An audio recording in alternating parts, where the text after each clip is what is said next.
Hello, my name is Sean McCarthy. I'm the Armed Forces Initiative Liaison for the state of Washington. Coming to you today with another tip from the field, this on tire chains. So tire chains laws vary state by state. Here in the state of Washington, we're required to keep chains in our vehicles if we head over any of the mountain passes from November 1st through March 31st. Typically, I leave mine in through my spring turkey season because that sees me on the east side of the state, somewhere up north, and you never know when you got to put chains on, whether to get through the snow or get through the mud and the muck that the northeast corner of the state has.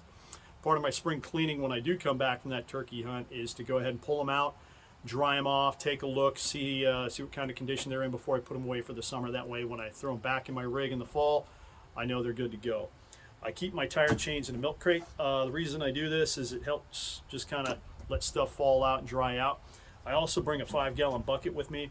The reason I do that is I've been in situations where I've put chains on and taken them off multiple times throughout the course of the day, and it's nice just to have them in there thrown out of the way. That way I'm not spreading that mud and muck and water all over the bed of my truck. Things that I keep with my tire chain kit is I'll keep a pair of gloves, because you're never not going to need those. I'll have some 550 in case of emergency if I've got to tie them back. I'll always have a high-vis vest on. I'll have some of those reflective armbands. I've used those. Blue tarp, they're great for throwing out on the ground and laying out on. Good old pair of coveralls to throw over your clothes so you don't get too dirty. Inevitably, when you're putting chains on the highway, it's kind of nice because it's just, you know, salt and sand and water, but you get off-road, you've got everything else, all those mud and rock and gravel and all that crap.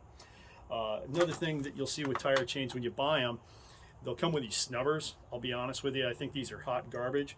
So what I do is I just go down to Harbor Freight and I'll get these heavier duty rubber tie downs and double back on themselves. I'll have more than what I need and just keep those back here.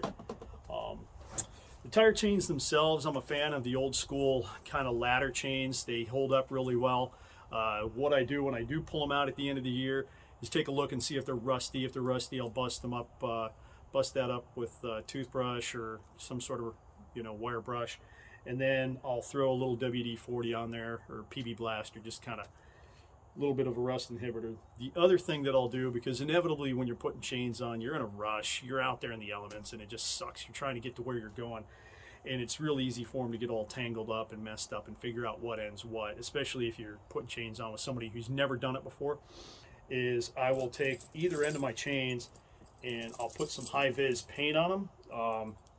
Pink is, you know, what I had, but I'll touch those up with a little paint at the end of every year, because inevitably it just dries and flakes off. I suppose there's probably a better way to do it, but I'm too cheap and too fast to do that. So that way, when I do pull my chains out, I can see here's either end, here's my buckle end, here's where everything latches in, and then it's a quick ready reference. That way I know what's what.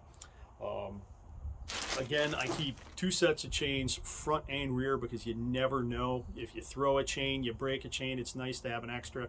Sometimes you only need to chain the rears of a rear-wheel drive truck, or fronts on your front-wheel drive vehicles. Been in spots where I've had to chain all 4 tires, but nevertheless, it's nice always having a spare, so I just buy 2 sets and just keep them in there.